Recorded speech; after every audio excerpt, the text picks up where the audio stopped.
Welcome to this week's edition of the podcast, which is a continuance of the Meet the Staff. What we're doing, Kevin, it's a little bit different. If you go to a website and you look at, Meet the Staff section of somebody's website, you see a little verbiage, which you're going to make, maybe 1 or 2 paragraphs about you, right?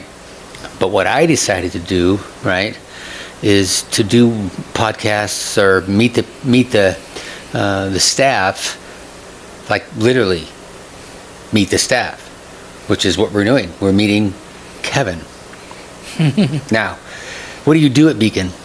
I am a therapist. Well, what kind of therapist? Substance abuse therapist. Well, wait, are you like a CMHC, an LCSW? I'm an LSUDC, a licensed substance use disorder counselor.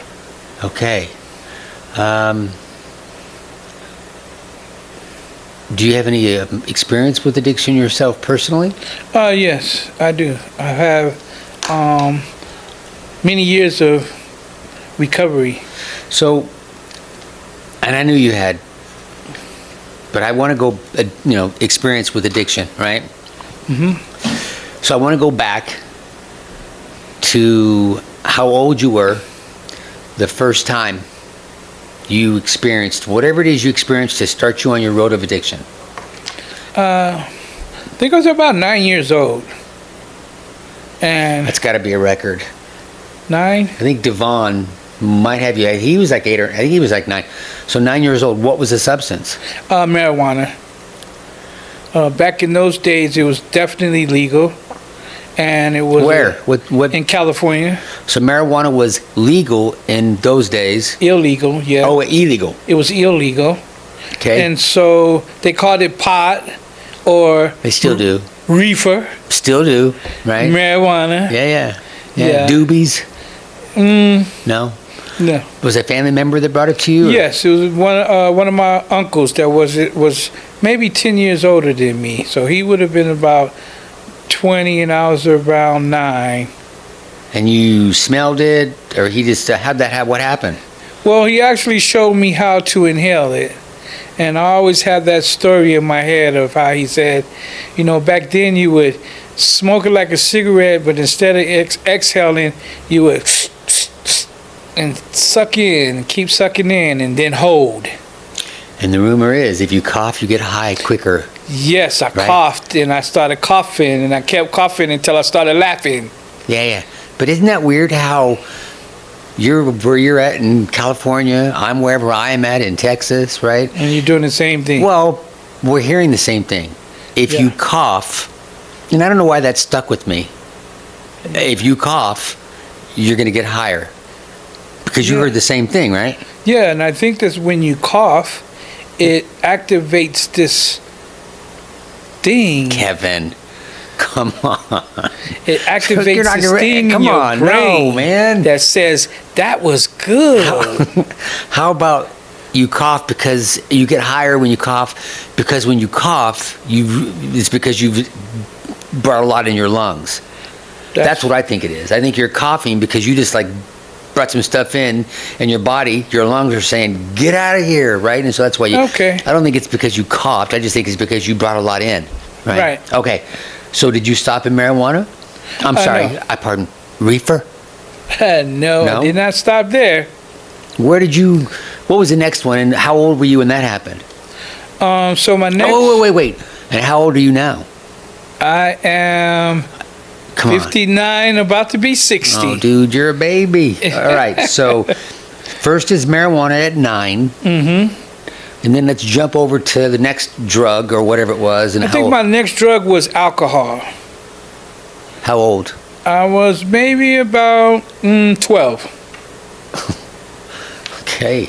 Yeah, and so... Family again, or just... Say it again? Family member again, or... No, this was junior high school.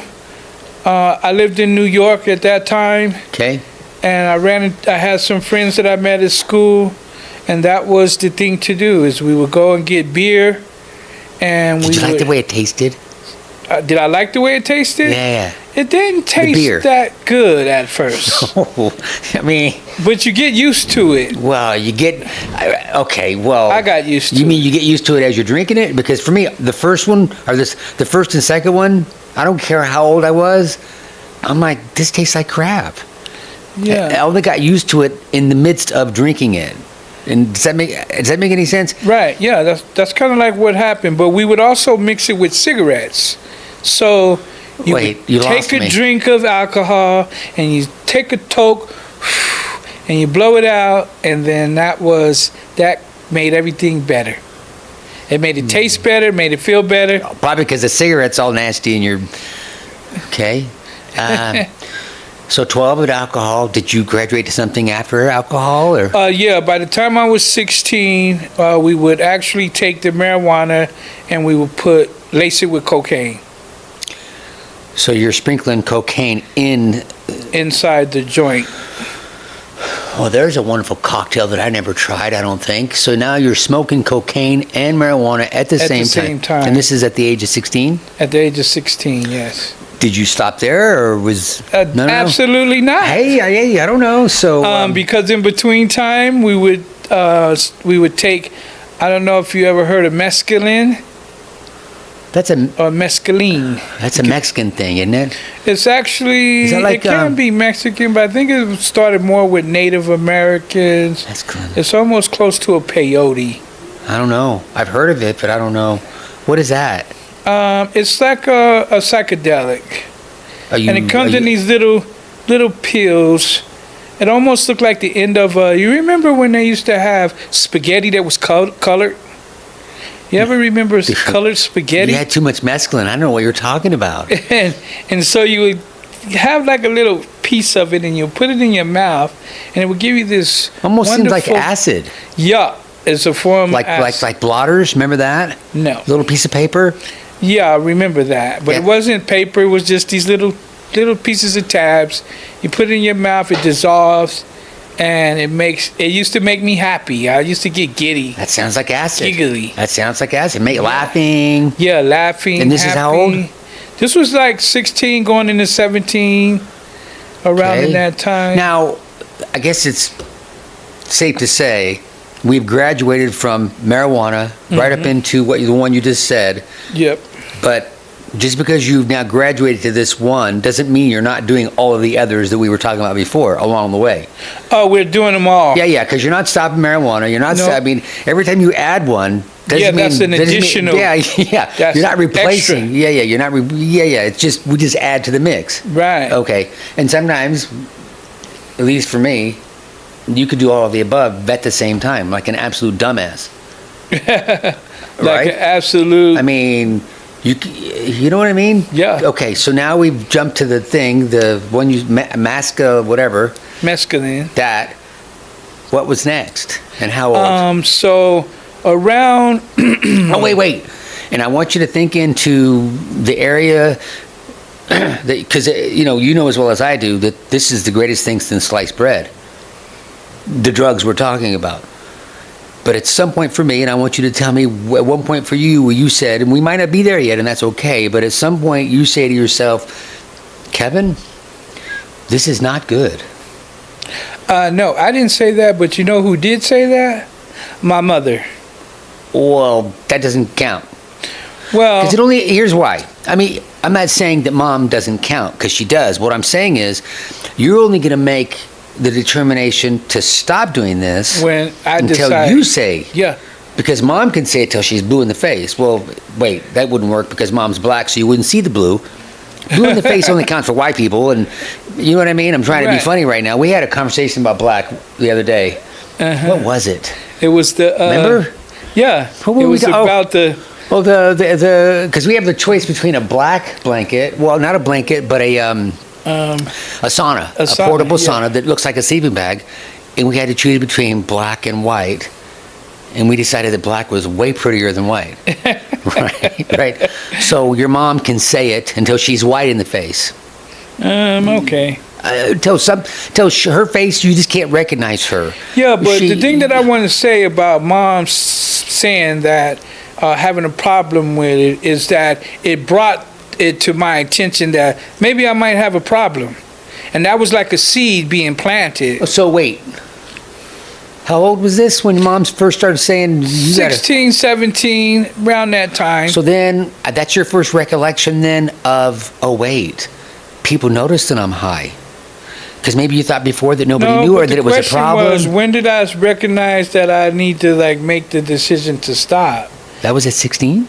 That was at 16, yeah, because I had already been told before that I had a problem. By my principal, by the security guards. Like, that was like a fun thing for them to tell us, get out of here, you guys can't be smoking in here, you're using blah, blah, blah. Now, I want you to go back to when, what's your mother's name?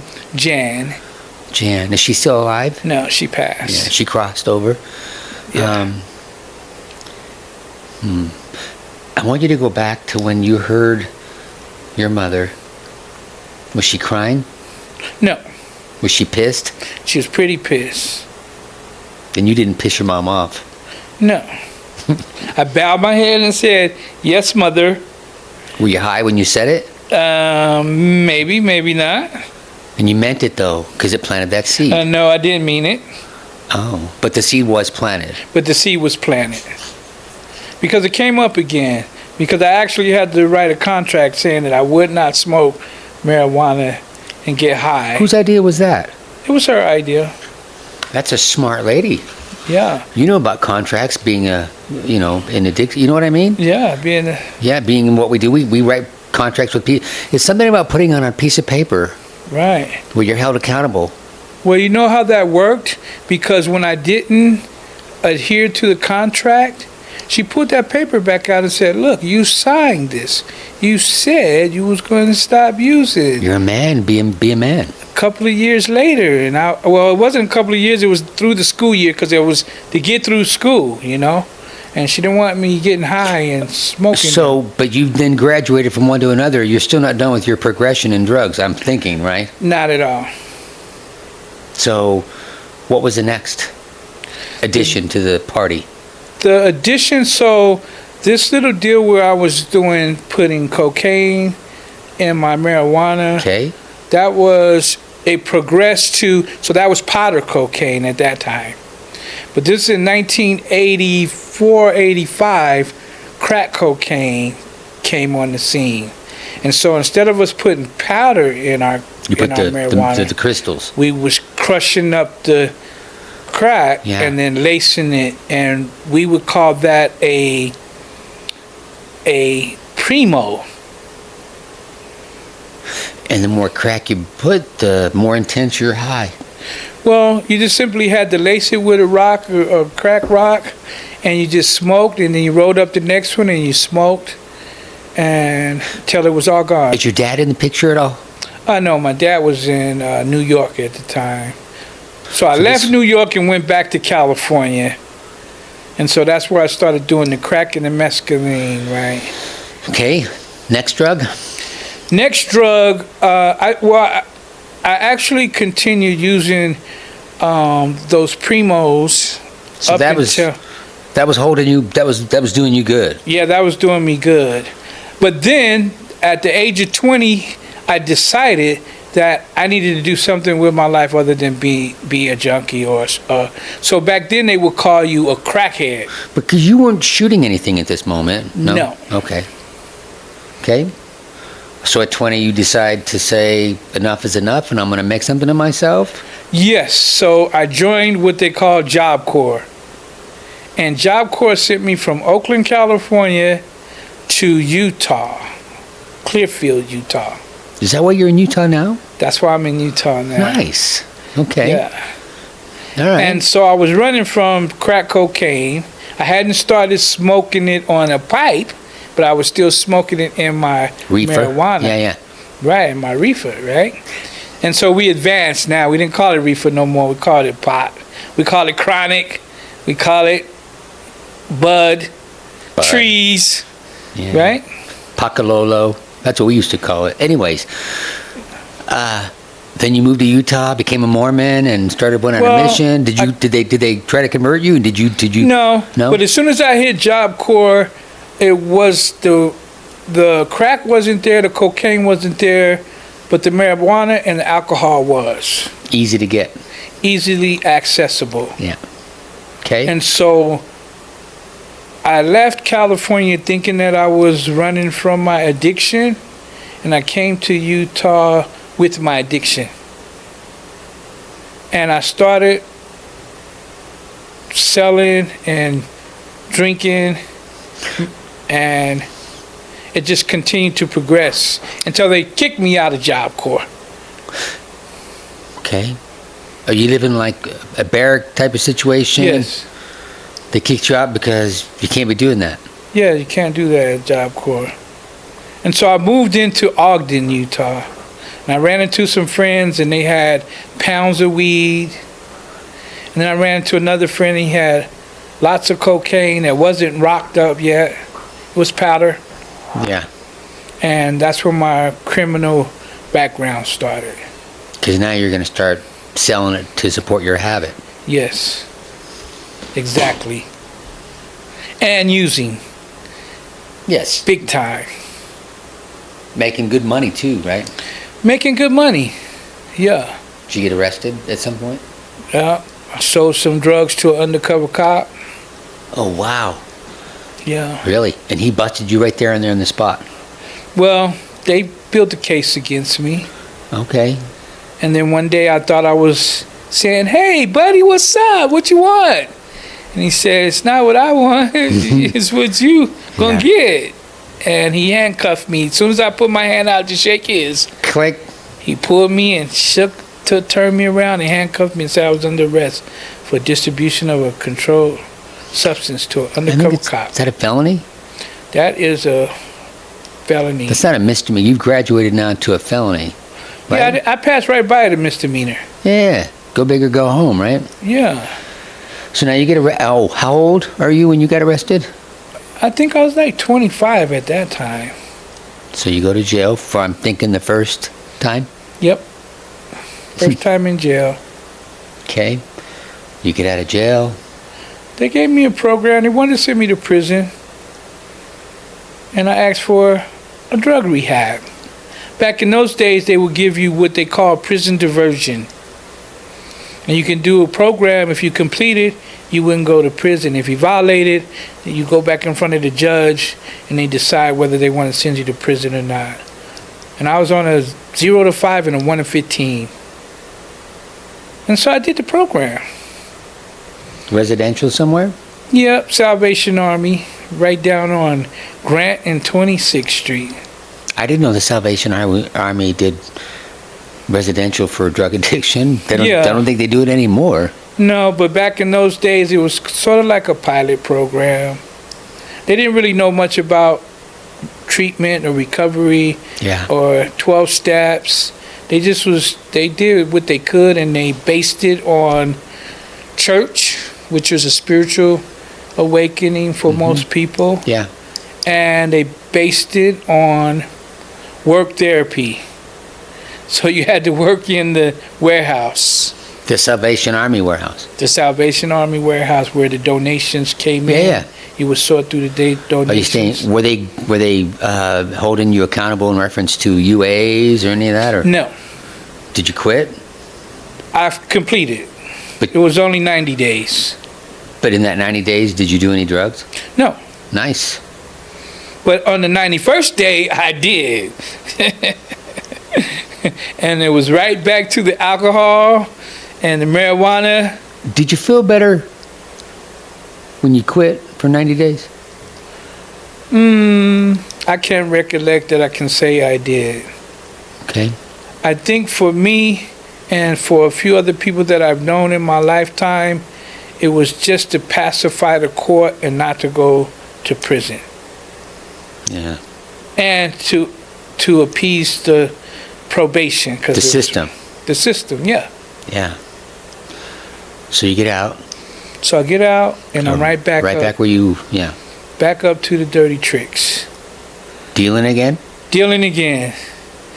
Thinking I can get away with it. This time it's going to be different because I know what to look for. Yes. I know what I'm not going to do, right?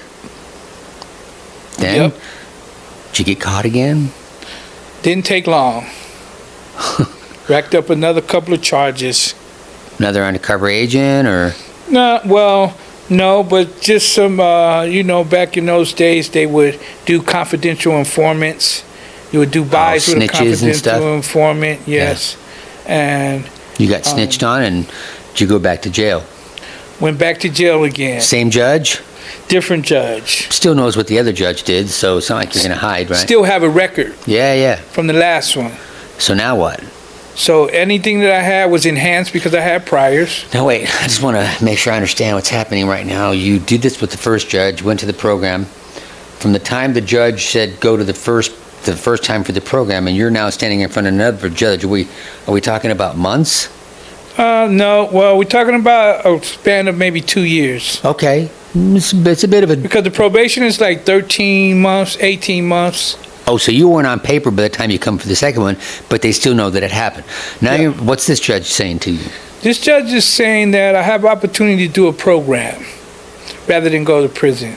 Second time you got to do a program, Yeah, okay? but a more intense program. So they sent me to a program called the ATU in the ARC. It's in Clearfield. It was in Clearfield. Okay.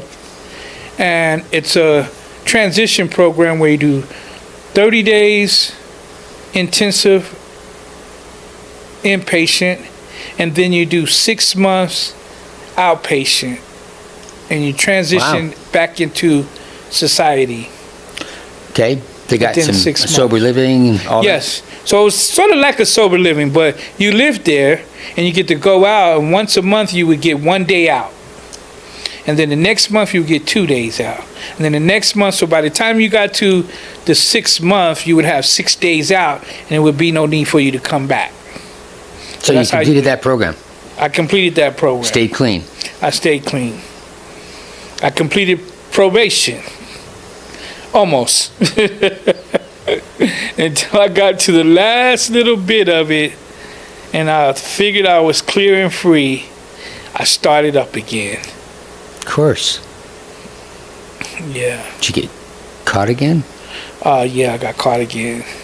This time it didn't take but a couple of months, maybe 6 months. In front of another judge? Yeah, in front of another judge. Now what? So now I have a fight of life, a 1 in 15. Wait a minute. Are you telling me that I hired somebody with a criminal background to work at Beacon Recovery? Yes, you did. The heck? How'd you slip through that crack? Well, you see, I got treatment. Oh, And on this last run, I did at least 20 months in a substance abuse program while I was incarcerated. And then once I completed that, I exonerated all the things that I had did in the past. And I took it even one step further. I decided to give back to the community rather than just get treated and do my time and live my life. yeah. I decided to become a counselor. Not because I wanted to be one, though, because that's my story. While I was in treatment, someone said, you know, Kev, you could be a good counselor. And I didn't believe that one bit. Do you believe it now? Oh, yeah, it took a couple of people to tell me. And one day I just said, all right, I'll be a counselor. You know I didn't want to hire you, right? I know that. But you made a good choice. Because now you want to keep me. Ah, that's so funny. Well, everybody loves you, Kevin. Oh, you've heard that, huh? Yeah. That's nice. Well, including your supervisor, who sat right there next to you at that time. I don't know where you guys were sitting, but remember? Yeah. Yeah. She did. And I'm grateful for that. And I'm And grateful to be here because I'm grateful to be here. Well, I want to know why. Well, I mean, I know you want to give back, but why here in particular? Why not at another facility someplace? What's the deal? Well, when I was doing treatment, I said I was going to be a counselor, so I fulfilled that. I went back from here back to California. I got my counseling certification, and I worked in a substance abuse residential program. And that gave me my foundation to being a counselor. And so this here is like my root. This is like where I started from, doing actually performing counseling in settings like this here. Because, you know, I've worked in a methadone clinic before, and it's not really the same. It's more medical, and it's more clinical. It's not like, not a lot of therapy taken place. I was going to say, not therapy so much, and it's not based in any type of 12-step holistic type of environment. I don't think I don't know. I don't know about methadone clinics. Well, methadone clinics has its place. I suppose. And it does some good work. My problem with the methadone clinics is that there's not a whole lot of talk about, you know, titration and how we're going to taper people off of this stuff. Oh, yes, it is. Oh, not well. I mean, not the people that are giving methadone to us. All they want to do is, you know, keep giving it. Well, yeah. I mean, we so just everybody knows we here at Beacon, you know, we're medically assisted treatment. The MAT program. Yeah, we do MAT, and all these reps that are coming to us, you know, including the what was the last Brixadi. Brixadi. They want nice guys, right? And Brixadi serves a purpose. I'm actually leaning towards steering, and I told the guys over at Brixadi, but they don't have. And when I talk to them about that, are you guys thinking that people are going to take this for the rest of their life? And they're saying, yeah. And I just don't like that. I mean, can we figure out a way to just, you know, and then that way they don't have to rely on this stuff forever? So that's been my experience. These methadone clinics love it when people come back and just keep on coming back. Yeah. You know, Suboxone, all that stuff. I just, you know, I'm lobbying for the opportunity for us to figure out a way to scale back on that stuff, which is why we do a lot of the holistic things we do here at Beacon, right? I want to figure out a way. I mean, I'm not a doctor. I don't play one on TV, right? But I have common sense. Common sense tells me we got to be taking this stuff forever? Damn. What? Huh. Okay, so now I want to know what brought you to Beacon. You could have, look, you know as well as I do, a Sudsy can get a job anywhere, right? There are people like me screaming for Sudsies. Well, not anymore, but why Beacon? Well, it was an opportunity for me to fill some of my empty time, because I work in the daytime, and during the evening time, I wanted to fill my time with something productive. Yeah, but what for your time in the evening at another facility? Well, not another facility was willing to hire me, and another facility did not have holistic treatment. Did you see the way he was just getting all sassy? Yeah, another place. It was no other place. This was the place. This was the place that returned my application and said, hey, why don't you come in for an interview? And I was guided. So, you know, when I first heard of Beacon, I was thinking it was like something that was like, the Beacon is like pulling me here. It's like, and I know it's a beacon, but I was thinking in my brain, this is pulling me here. It's bringing me here. Like it was a light that was like pulling me. And I said, I want to go and check that out because I think I can work there. That's interesting. And now that I'm here, it's exactly what I expected. Well, I mean, it's kind of a groovy place, isn't it? It's a really nice place. I fit right in. Everybody, wow, I guess so much. I can't even explain it. Everybody loves me, and I don't even know. And they say they love me, and I don't even know people. And they give me a lot of respect and a lot of encouragement and a lot of love. Maybe, I don't know, could it be that they can feel your energy? I'm thinking that could be it. I mean, we all have a frequency, I guess, or a vibration. Vibration, You know, yes. we have those. You know, Right. a vibration, right? I don't know if they're going to be able to hear this, but that's a vibration, a frequency. Yeah. Those sound bowls, right? Human beings, I really believe that we give off an energy, a vibration. Yeah, and back in the day, they used to call it an aura. it's the exact same thing, right? Yeah. And you know, a sixth sense that we say, or I got the EBGBs from somebody, I got a good feeling about you. Sometimes mine is wrong. It wasn't because of your energy, because I didn't even talk to you. I saw you sitting in the hallway, and I, right, saw you, and I don't know, do you know why I didn't want to hire you? He told me. What did I say to you? He said that I wasn't dressed for an interview. I didn't think you were dressed for an interview, right? And that's that wasn't very smart. Instead of listening to you talk, and thank goodness for us, your supervisor Alejandra did interview you, right? And she took the opportunity to say, "I'm going to talk to this man and hear what he has to say," right? My dog, you know, and she did, and we're glad that she did. So here's what I want to do. We're going to end this one. I don't know if you noticed, but there's a camera over there looking right at you. That's your camera. This one over here is mine, right? Okay. I want you to, if you can, and if it's uncomfortable to, because it kind of feels weird to be looking into the camera, right? Either way, I want you to tell either the camera or me or the combination of the both, of both of those things.